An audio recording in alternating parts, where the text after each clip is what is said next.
Hello, welcome and welcome back to my channel, guys. I'm Geneva. This is Geneva in general. And I know it's late. Okay, I just got out of the hair salon, as you can see. Okay, I asked her for some curls, a little bit of curls in the hair. She gave me some crazy curls. I like it though. And yes, I'm gonna keep these edges laid, so I'm keeping this on. So please just ignore my bow. Now I saw this trending on Twitter. Okay, Caitlyn Clark. It seemed like either Caitlyn Clark is trending on Twitter on my timeline, or injuries, or on Rival League basketball, and it's just very exciting. Of course, sometimes it does have negative press. Okay, sometimes these ladies, the WNBA, the Unrivaled League, they're like trending for like something negative. But Caitlyn Clark is now trending for something that, even I swear to God, before she even said this, I was going to do a video on this. I'm like, you know what? This is the perfect timing. Okay, Caitlyn Clark said, like, when it comes to these college sports, okay, not even just women's basketball, college men's basketball, but sports period. Okay, no matter the type of sport, when it comes to college sports, the transfer portal is just going crazy. The article, brought to you by Sports Illustrated, titled Caitlyn Clark calls out the egregious state of transfer portal in college sports. During her 4-year stint with Iowa, Indiana Fever guard, Caitlyn Clark represented an endangered species. The college athlete who spends 4 years with one school. Exactly. I'm like, y'all are messing up the recipe. Y'all messing up the stew, the storylines, the plot. Like, why is it okay for like freaking these athletes to homie hop? Oops, I mean to team hop. They team hopping, they school hopping. It doesn't make for good team chemistry and like building bonds and just commitment. Over the course of her career, Clark watched as the liberalization of the NCAA's transfer rules opened the door for skyrocketing player movement across college sports. While the Hawkeyes benefited from this phenomenon, 2-year Clark teammate Molly Davis transferred from Central Michigan. For instance, the 4-time All-American seems to view it with a degree of skepticism. The transfer portal is crazy, especially in football. That's where I think it's gotten the craziest, Clark said on Thursday edition of New Heights with Jason and Travis Kelce. Now, I don't keep up with college football as much as I keep up with college basketball. Again, I thought that the basketball side of the transfer portal was going crazier. According to Caitlyn Clark, she said like the transfer portal for the football players are just a hot mess. It says it's kind of sad. This is what she's quoted. She says it's kind of sad. You lost a little bit of that amateurism of college sports, but also it's the world we're living in. Former Philadelphia Eagles center Jason Kelce and Kansas City Chiefs tight end Travis Kelce each critiqued the current rules as well, with Jason suggesting a rule against transferring before the college football playoff and even floating the idea of contracts between players and universities, which I thought they already had. They should. Because now we got people on their 4th school in their 7th year. It's getting egregious, Clark said. So as you can see it, like Caitlyn Clark, she did an interview with I almost said the Travis Kelce, the Kelce brothers, Travis Kelce and his brother, Jason Kelce. And, she was like, the transfer portal in college sports is literally like, it doesn't make for, good storylines, plots, and like, just for the overall good of collegiate athletics. And I cannot agree with Caitlyn Clark more. Somebody was being kind of snarky and cute, and like, the Twitter thread that I saw her, being reported on this issue with, and they were like, what, she didn't say, you have players nowadays going from 6 different universities, because according to them, I guess her Caitlyn Clark's boyfriend, I don't know anything about the man, they said like he's a football player, and I guess like he's on his 6th school. Like, is that true? I think they got to be exaggerating. There's no way somebody can bounce around 5 or 6 different schools as a professional athlete. But again, I believe these universities, like, again, like you have Keon Anthony. He just said he said he's committing to Syracuse, New York. Okay, he's going to play college basketball there. Bryce James, LeBron James and Savannah James' second son, their second child, Bryce James. He's saying that he's going to commit to Arizona State University, right? He's going to commit there. Commitment is commitment. When you say you're going to commit to something or someone, we don't just, to me, in my opinion, I believe that they're going to commit to these schools for the whole 4 years, at least 3. So you mean to tell me, again, like, things happen, okay? I want to, sound jumbled. I'm trying to calm down and get my thoughts out. But I've been thinking about this ever since I saw Deja Kelly.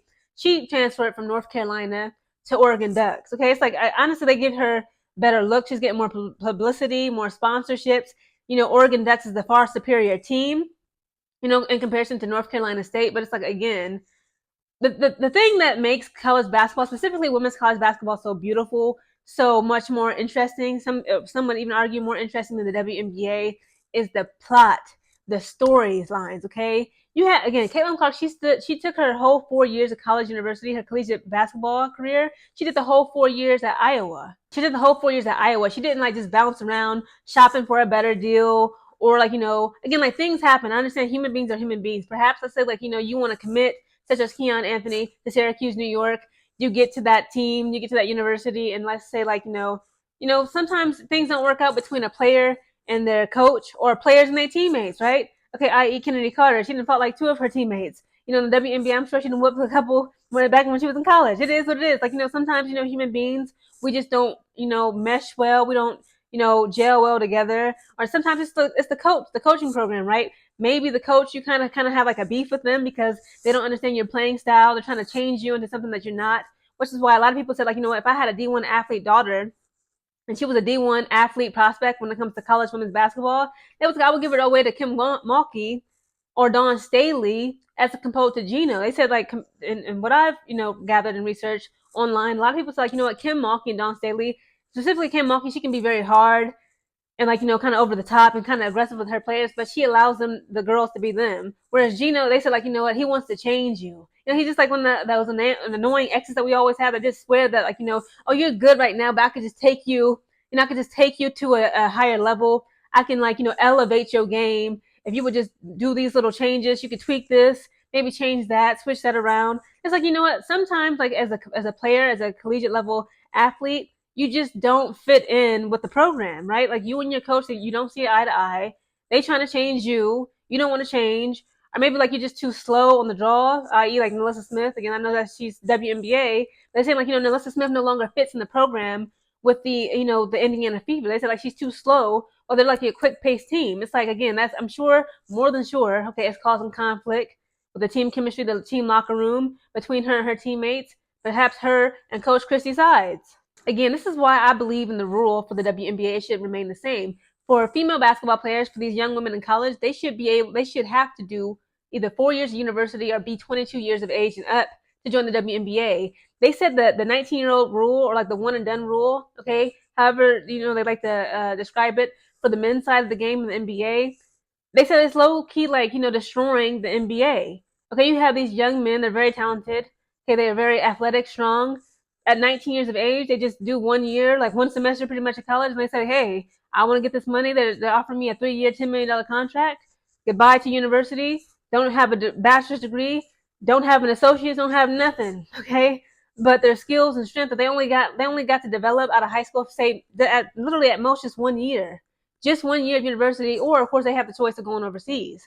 And then, like, it's really destroying men's college basketball, even in the NBA. Because, again, people want that plot, that storyline. Imagine, like, you have a favorite player that's, plays for your local, or they don't even have to be local. Let's say, like, they play for a college, a university that you actually, like, you root for. Like, you're like a diehard fan, okay? Let's say you're you a Caitlyn Clark fan, right? You a diehard Caitlyn Clark fan. Let's rewind a year or two ago when she was still in college. Let's say, like, she decides to transfer to Oregon. Like, what? Why? And I was like, okay, well, the reason why I was a Iowa fan is because I enjoy watching Caitlyn Clark play. And it's like, now I have no reason. I mean, of course, like, you should still. That's the thing with basketball, okay? Not to get too off the subject, but the beauty of football is, like, it's not just about one player, okay? It's about the team. That's why it's like a cult, okay? We don't care if it's just like one star of the team. Even if they lose, like, look at the Browns, okay? The Cleveland Browns, they suck. Okay, I can say this because I'm from Ohio, okay? The Cleveland Browns sucks, but it's like a cult. You can't tell a Cleveland Brown fan nothing because, again, it's about the team. Basketball is much more individualistic, right? A lot of people don't like Golden State Warriors. It's like we hate the Warriors, we do this, but you know what? I have no choice but to love, respect, and even admire Steph Curry. Okay, that's what it is. Let's say in the same scenario, Caitlyn Clark decides, I'm out of here. I want to leave Iowa. I don't want to be a Hawkeye no more. I want to be an Oregon Duck. And it's like, well, the reason why I was a Hawkeye fan was because I wanted to watch Caitlyn Clark play. But you see, that's what's going on. You're having these teams, these players, these athletes, these collegiate level athletes. They literally get the option to bounce around and homie hop, to teams after team, to university to university. And it's like, when are we going to put a stop to that? Because, again, it doesn't keep and draw the audience, the fans. In my opinion, honestly, I say that players should have at most max 2. You get 2 transfers. Let's say, like, you start off at a lower player college team, like, that happens, right? Like, let's say, like, you're very skilled at what you do as a basketball football player. Let's say, like, you're a 19-year-old woman, you're a sophomore in college. You start off playing for the Arkansas Razorbacks, right? But you like your level of talent is just like supersedes everything. Of course, you want to shop around, you want to get your recognition out, you want to let's say up your stock, right? You want to elevate your stock in order for you to get drafted into the WNBA.